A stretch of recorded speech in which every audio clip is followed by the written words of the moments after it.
Good evening, dear listener. Tonight, I invite you to close your eyes, take a deep breath, and join me on a journey, not across distant lands, but into the quiet heart of a young woman named Eliza, whose story reminds us that the most valuable treasures in life are often the simplest ones. Eliza grew up in a modest cottage on the edge of a whispering forest. Her family didn't have much, but their days were filled with warmth. The gentle hum of her mother's laughter, the scent of freshly baked bread wafting through the kitchen, and the soft murmur of the wind weaving through the trees were her earliest memories. As the years passed, Eliza moved away from the cozy cottage to make her mark on the world. She studied, worked hard, and built a life in the bustling heart of the city. But just as she was settling into her routine, a letter arrived, one that would change her life forever. It was from a distant relative, a great aunt she'd met only once. She had passed away, leaving Eliza an unexpected fortune. Suddenly, the simplicity of her life was replaced by an overwhelming abundance, a sprawling estate, glittering jewels, and a bank account with more zeros than she could comprehend. At first, the wealth felt like a dream. Eliza indulged in every whim. There were grand parties, closets filled with clothes she wore only once, and extravagant vacations to places she'd never imagined. But amidst the opulence, a peculiar emptiness began to grow. One evening, Eliza stood on the balcony of her estate. Below, the city sparkled like a sea of diamonds. Yet, as she gazed at the shimmering lights, a deep sigh escaped her lips. She felt detached. The laughter and warmth of her childhood seemed like a distant echo. And so, one quiet morning, Eliza made a decision. She sold the estate, donated much of her wealth, and kept only a small sunlit house near the forest she loved as a child. Friends were bewildered, some even outraged. But Eliza felt lighter, as though she'd been carrying a weight she hadn't realized was there. Eliza's new home was nestled at the edge of a small village, where mornings began with the gentle chirping of birds, and evenings were serenaded by the soft rustle of leaves in the breeze. The house itself was simple, a wooden cabin with a stone fireplace, and a garden where wildflowers swayed lazily in the sun. At first, the quiet felt unfamiliar. The absence of the city's noise and the hum of constant activity left a void. But as the days passed, Eliza began to notice the subtle melodies of life around her, the rhythmic drip of dew sliding off leaves in the early morning, the distant laughter of children playing in the village square, and the comforting crackle of the fireplace at night. One evening, as she sipped a cup of tea by the window, Eliza watched the sky shift through a palette of pinks and oranges, fading into the deep blue of twilight. She realized it had been years since she had simply watched a sunset without rushing off to some pressing task. The simplicity of the moment filled her with a quiet joy, unlike anything she'd felt before. It wasn't long before the villagers grew curious about the newcomer in their midst. They began to visit, bringing gifts of fresh bread, jars of honey, and stories of the land they called home. Eliza, in turn, shared her own tales of her childhood by the forest, her adventures in the city, and the journey that had brought her back to simplicity. One particularly brisk autumn morning, she met an elderly man named Arthur, who was carving a wooden flute on a bench in the village square. Intrigued, Eliza struck up a conversation. Arthur told her stories of his youth, of the love he had shared with his late wife, and of the music he now played to keep her memory alive. Arthur's wisdom stayed with Eliza long after their conversation. He spoke of cherishing moments, of finding beauty in the small and the quiet. That evening, as Eliza sat by her fireplace, she thought of how much she had gained by letting go. Her days began to fill with purpose, not the hurried kind that came with deadlines and obligations, but the gentle rhythm of a life well lived. She spent mornings tending her garden, afternoons exploring the forest paths she had once roamed as a child, and evenings baking bread or reading by the fire. She also found joy in creating. She began writing stories, inspired by the people she met and the simplicity of her surroundings. At first, the stories were just for herself, a way to capture the beauty she was rediscovering. But when she shared them with the villagers, they encouraged her to do more. "You have a gift," they told her.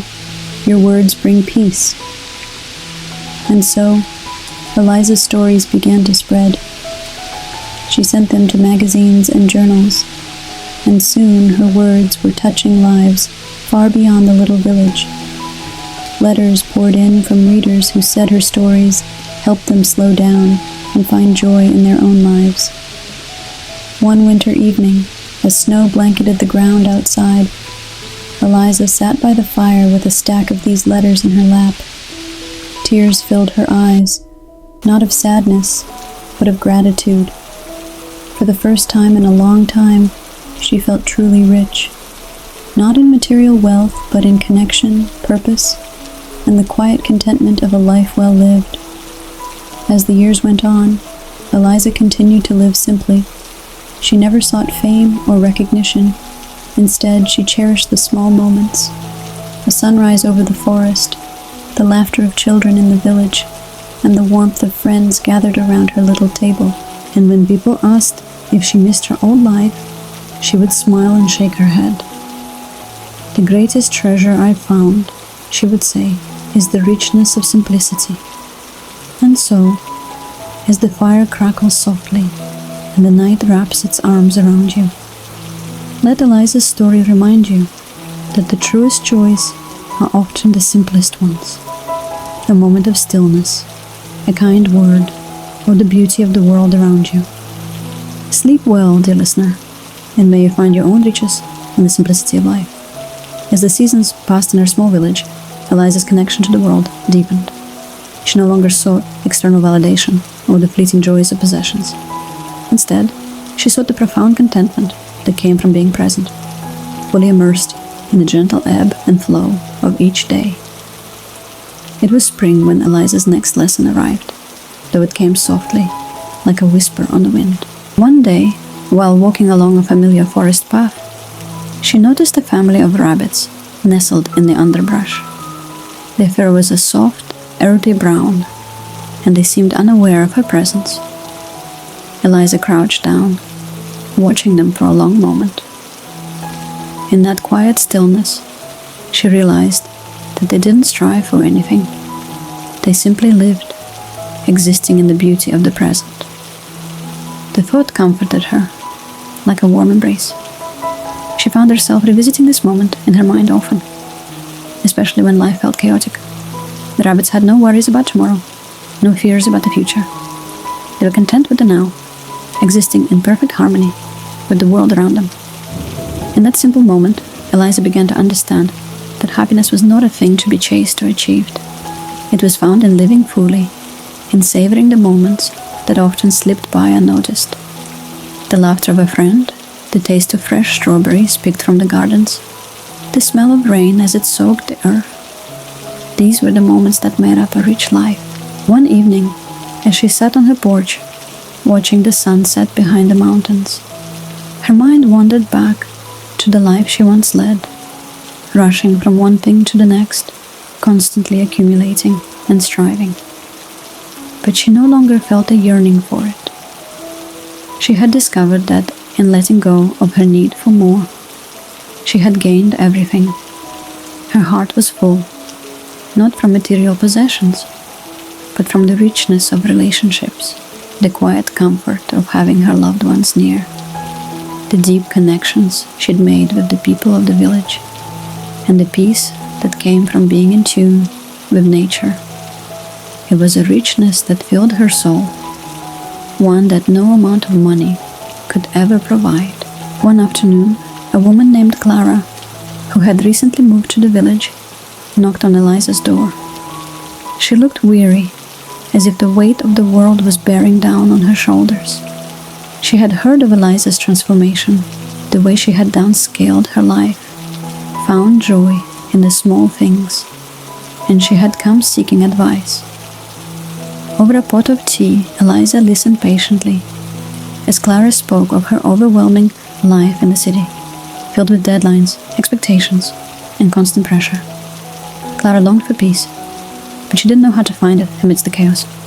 As Clara spoke, Eliza thought of her own journey, how she had traded the noise of her former life for the quiet wisdom that simplicity offered. She smiled softly, offering her insights to Clara. "Don't try to fix everything at once," Eliza said. "Start with one thing.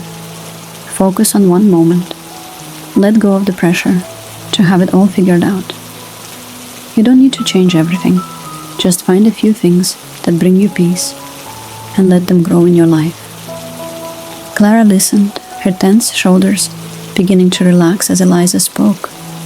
Over time, Clara began to visit Eliza more often, seeking quiet advice, learning to appreciate the beauty of small moments. And with each passing day, Clara's life began to shift. She found joy in the stillness and peace in the simplicity of her days. As the years went by, Eliza's story became one of quiet inspiration. She didn't seek recognition, but rather shared what she had learned. That the wealth of life lies not in accumulation, but in appreciation. It lies in the simple moments, the tender connections, and the deep peace found in letting go. And so, as Eliza's story winds to a close tonight, let her journey remind you, dear listener, that happiness does not come from what we possess, but from how we live, from the love we give, the quiet moments we treasure, and the peace we find in the simplicity of the world around us. Now, as you rest, let go of any worries that may have followed you into this moment. Release the weight of expectations and allow yourself to find comfort in simplicity. Allow yourself to be present here in this moment, and know that true richness is found in the quiet spaces between each breath. Sleep well, and may you find the same joy and simplicity that Eliza discovered on her journey.